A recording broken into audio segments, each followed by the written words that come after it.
युवराज गुलाम 1398 ला ज्यांनी मानवतेचा संदेश दिला, समानतेचा संदेश दिला, ते गुरु रविदासजी. गुरु रविदासांचा विचार या देशामध्ये पसरविण्यासाठी या भारत देशामध्ये पहिला आंतरजातीय विवाह ज्यांनी केला ते वीर गंगय्या. 1813 ला ज्यांनी शिक्षणाची संधीचा फायदा घेऊन स्वतः शिकले आणि समाजालाही शिकवलं ते क्रांतिबा ज्योतिबा महात्मा फुले. 1902 ला ज्यांनी आपल्या जन्मदिवसाच्या दिवशी 50% नोकरीमध्ये आरक्षण दिलं, त्या आरक्षणाचे जनक बहुजन राजा राजर्षी शाहू महाराज. मानवतावादी समाज व्यवस्था प्रस्थापित करण्यासाठी ज्यांनी आपल्या हाडाची खड्याने रक्ताचं डांबर करून या देशाचं संविधान निर्माण केलं ते ईश्वररत्न डॉक्टर बाबासाहेब आंबेडकर. गाव कुसाबाहेर राहणाऱ्या समाजाच्या आक्रोशाने किंकाळ्या ज्यांनी आपल्या लेखणीद्वारे साहित्यात मांडल्या ते साहित्यरत्न अण्णाभाऊ साठे. 24 तासापेक्षा जास्त एका गावात थांबणार नाही, आयुष्यभर मी लग्न करणार नाही, बँकेत खातं करणार नाही, माझ्या या समाजाला या देशाचा मालक केल्याशिवाय मी स्वस्थ बसणार नाही अशी शपथ करणारे आदरणीय काशीरामजी. माता रमाईजीताई भीमाई. या कार्यक्रमाला उपस्थित असलेले व इथून निघून गेलेले सर्व सन्माननीय या शहराचे प्रतिष्ठित नागरिक, माझ्या समवेत असलेले वंचित बहुजन आघाडीचे जिल्हा महासचिव, अतिशय छान त्यांनी या ठिकाणी मांडणी केली मिलिंदजी गाडगे, प्राध्यापक संपतरावजी वाघमोडे. या ठिकाणी या कार्यक्रमाचे आयोजक बचिरजी सातपुते, अनिलजी गांधे, अशोक बेताळ, विलास गांधे, किशोर गांधे, सिद्धेश्वर सातपुते, सर्व समाज बांधव. आज या ठिकाणी जयंतीला आलो. माझ्या भाच्याचं लग्न आहे पुण्याला, परंतु वशिष्ठ सातपुतेने मला फोन केला की तुम्ही कार्यक्रमाचे अध्यक्ष तुमच्याशिवाय कोणीच नाही. मी भाच्याच्या लग्नाला दुय्यम समजलं पण रविदास जयंतीला मी महत्व दिलं आणि मी या ठिकाणी उपस्थित होतो. कारण रविदासजी ही साधी वस्तू नाही. आपण उत्तर भारतात जर पाहिलं आपण फार उर्मट लोक आहेत की आपण नाव घेतो त्यांचं. रविदासजी नाव घेतो, उत्तर भारतामध्ये नाव घेत नाही, त्यांना फक्त गुरुजी म्हणतात. गुरुजींची जयंती आहे, गुरुजींचा विचार की आपण त्यांचं नाव घेणे ते मोठे नाही, एवढे मोठे संत रविदासजी आहेत. जे आचार्य रजनीश ओशो म्हणतो आपण त्यांना, या देशामध्ये सर्व धर्मावर ज्यांनी लिखाण केलं ते आचार्य रजनीश म्हणतात संत रविदास हे आकाशातील ध्रुव तारा आहे. ध्रुव तारा म्हणजे कधीही चमकणारा फार मोठे संत. आणि त्या रविदासजींची जयंती आहे, फार थाटामाटामध्ये फार हर्षोल्लासामध्ये साजरी व्हायला पाहिजे. आपण नवे कपडे कधी घेऊ की नाही, पण जयंतीला नवे कपडे घेतले पाहिजे. पांढरे कपडे मला अशोकराव जयंताच्या अंगावर घातले, सगळे आपण कपडे नव्या कपड्यामध्ये दिसला फार आनंद झाला. आपण आयुष्यभर काही खा, आज गोड गोड खाल्लं पाहिजे. दारामध्ये सडा रांगोळी करून रांगोळी केली पाहिजे. सर्वांनी नटून थटून वेळेवर कार्यक्रमा ठिकाणी आलं पाहिजे आणि रविदासांच्या विचाराचा विचार आपल्या डोक्यामध्ये घेतला पाहिजे. कारण रविदासांनी या देशाला फक्त चांभाराला, या देशाला अखंड ठेवलाय. जात जात में जात है जैसे केवल में पार. रविदास माणूस न जुड़ सके तो जात न जात. रविदासजी म्हणतात या देशामध्ये एवढे जाती आहेत, जर केळाचा बुंदा आपण कापला तर त्याच्यामध्ये कठीण भाग नाही, पानामध्ये पान असतं. तसं आमच्या जातीमध्ये जात आहे आणि या जातीमधल्या जाती जोडायच्या असतील तर आम्हाला पहिल्यांदा माणूस जोडावा लागेल.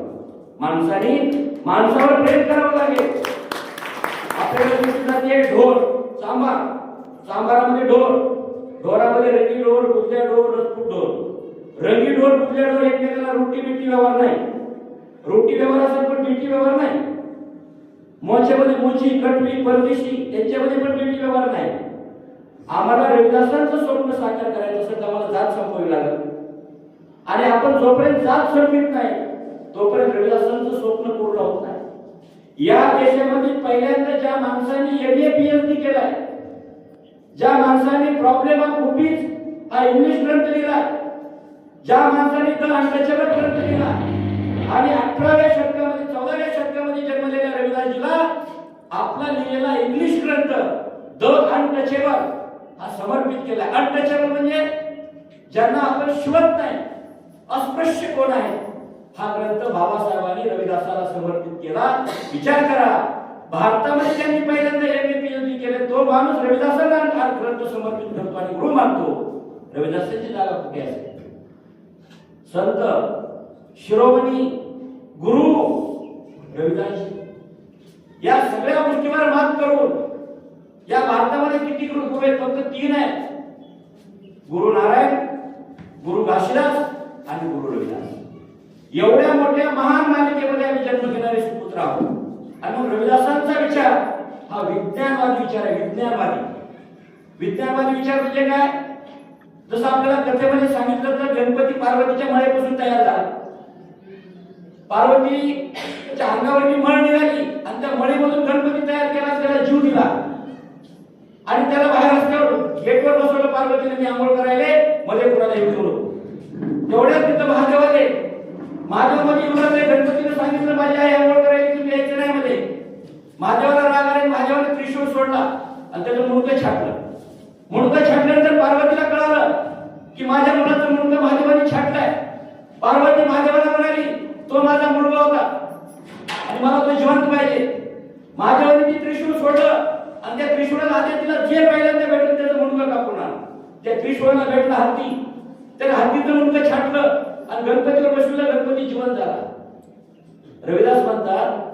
रविदास म्हणतात ज्या पार्वतीच्या अंगावर एवढी मळ निघाली ती किती दिवसांनी आंघोळ केली नव्हती. माणसाच्या अंगावर किती दिवस साधतो? माणसाच्या अंगावरल्या मळेने जर मूर्ती तयार होत असेल तर त्या माणसाने किती दिवसापासून, किती वर्षापासून आंघोळ केली नसतं? रविदासांचा विचार. रविदासजी म्हणतात महादेवाला जिवंत करता येतं, महादेवाला हत्तीचं मुंडकं माणसाला बसविता येतं. कुठला डॉक्टर आता प्लास्टिक सर्जरी करायला? माणसाचं रक्त माणसाला चलत नाही, त्याला गट तपासावा लागतो. A positive, B positive, C positive. मग प्राण्याचं रक्त माणसाला कसं जुळलं? कुठले डॉक्टर आले होते? हे विज्ञानावर आधारित असणारा तपास करणारे कोण आहेत? रविदासजी आहेत. आपण कर्मकांडामध्ये गुंतलं नाही. रविदासजी एकदा गंगेवर आंघोळ करायला गेले. काही ब्राह्मण मंडळी आंघोळ करत होती. ब्राह्मण लोक पाणी असं वर फेकत होते हाताना. रविदासजी विचारलं क्या कर रहे हो भटजी? भटजी म्हणाले मैं सूर्यनारायण को पानी डाल रहा हूं. रविदासजी म्हणजे सूर्यनारायण को पानी डाल रहे हो? रोज डालते हो? हाँ रोज डालता हूं. रविदासजी थोडं बाजूला झाले गंगेच्या कडीला आणि हाताने पाणी गंगेतलं बाहेर फेकू लागले. भटजीने म्हणाले, रविदासाला विचारलं रविदास क्या कर रहे हो तुम? रविदासजी म्हणले मेरी पंजाब में खेती है, मैंने वहां गन्ना लगाया है और उसको पानी डाल रहा हूं. आंघोळ करतात उत्तर प्रदेशामध्ये, शेती पंजाब मध्ये. ते ब्राह्मण म्हणाला रविदास तू हमारे को चूतिया बना रहा है क्या? तू गंगा उत्तर प्रदेश में नहा रहा है और पानी पंजाब में डाल रहा है, ऐसा हो सकता है? रविदासजीने त्याला विचारलं बाबा तुझं पाणी लाखो किलोमीटर वर सूर्यापर्यंत जाऊ शकतंय, तर माझं जमिनीवर पंजाबपर्यंत का जाऊ शकणार नाही? असं चुत्या बनवायचं बंद करा, ठणकावून सांगितलं. या समाजामध्ये आम्ही जन्म घेतला. ज्या समाजामध्ये जन्म घेतला त्या रविदासाला बाबासाहेबांनी गुरु मानला. त्या बाबासाहेबांनी रविदासाचं स्वप्न पूर्ण केलं. आमची भारताचं संविधान आहे, तिथे शिकलेली मंडळी, मला आनंद वाटला. एसटीतल्या जातीची संख्या इथं पुढे सांगितली 59. त्यांना माहित आहे रविदासांची जयंती 649 म्हणजे तुम्हाला अभ्यास आहे, तुम्ही शिकले समजलेली माणसं आहे. आणि म्हणून ज्या भारतीय संविधानावर हा देश चालतो त्या भारतीय संविधानाचा मूळ गाभा स्ट्रक्चर काय आहे? समतामूलक समाज व्यवस्था, समता, बंधुता आणि न्याय. हे कुणाला अपेक्षित होतं? रविदासांना. काय म्हणतात रविदासजी? ऐसा चाहूं राज मैं जहां मिले सबन को अन्न, छोट बडो सब संग से रविदास रहे प्रसन्न. मला असं राज्य पाहिजे ज्या राज्यामध्ये सगळ्यांना सारखा अन्न, सगळ्यांना सारखा निवारा, सगळ्यांना सारखी वस्त्र मिळाली पाहिजे, सगळ्यांना सारखा अधिकार मिळाला पाहिजे. आणि ते बाबासाहेबांनी घटनेमध्ये लिहिलं. घटना काय म्हणते? सगळ्यांना घरं मिळाली पाहिजे, सगळ्यांना अन्न सारखं मिळालं पाहिजे, सगळ्यांना कपडा घालण्याचा अधिकार मिळाला पाहिजे. बाबासाहेबांचं रविदासांचं खरं स्वप्न पूर्ण केलं. बाबासाहेबांचं रविदासांचं स्वप्न बाबासाहेबांनी पूर्ण केलं. पण आमचा धर्मग्रंथ कोणता आपल्याला जर तुम्ही विचारलं तर कोणता आपला धर्मग्रंथ असायला पाहिजे? ज्या ग्रंथाने आमचं भलं केलं, ज्या ग्रंथाने आम्हाला शिकायची संधी दिली, ज्या ग्रंथाने आम्हाला गावामध्ये घर बांधायला परवानगी दिली, ज्या ग्रंथाने आम्हाला शिवारामध्ये शेत घ्यायची परवानगी दिली, तो ग्रंथ आहे भारताचं संविधान, आणि ते संविधान आमचा धर्मग्रंथ असला पाहिजे. आमचे महापुरुष कोण असले पाहिजे? ज्या महात्मा फुलेंनी 1318 मध्ये आम्हाला शिक्षणाची संधी दिली, ते आमचे महापुरुष असले पाहिजे, ते आमचे देव असले पाहिजे. आमचे असले देव नसले पाहिजे ज्याला नाकाचा पत्ता नाही, तोंडाचा पत्ता नाही, डोळा कुठे माहित नाही, आसरा मसुबा काही बी देव. बरं देव असू द्या, आमचे देव काय करतात बघा ना. ब्राह्मणाचा देव बसला तर फुलात बसतो, लक्ष्मी खाल्ला तर पेढा खाते, आणि आमचा देव रेडा माग. आमचा देव बकरी आहे, कोंबडी आहे, नाक नसलेलं, तोंड नसलेलं, नका लावू अशा देवांना. आपल्याला या जन्मामध्ये आमचं सार्थक करायचं असेल तर आमच्या मुलांना आम्ही शिकवलं पाहिजे, तूप वातीला जायचं नाही तर तूप खायचं आहे. ब्राह्मण माणसाच्या घरामध्ये बघा देवाऱ्यामध्ये भरपूर लावलेला असतो इलेक्ट्रिक, आणि आमच्या घरामध्ये तुपातल्या वाती. तूप खायचं आणि लाईट लावायचा, हा बदल आमच्यामध्ये झाला पाहिजे. हे रविदासांनी आम्हाला शिकवलाय. जोपर्यंत आम्ही बाबासाहेबांना स्वीकारत नाही, आम्ही फुलेंना स्वीकारत नाही, आमच्या घरामध्ये फुले शाहू आंबेडकरांचे फोटो लावून त्यांना वंदन करत नाही.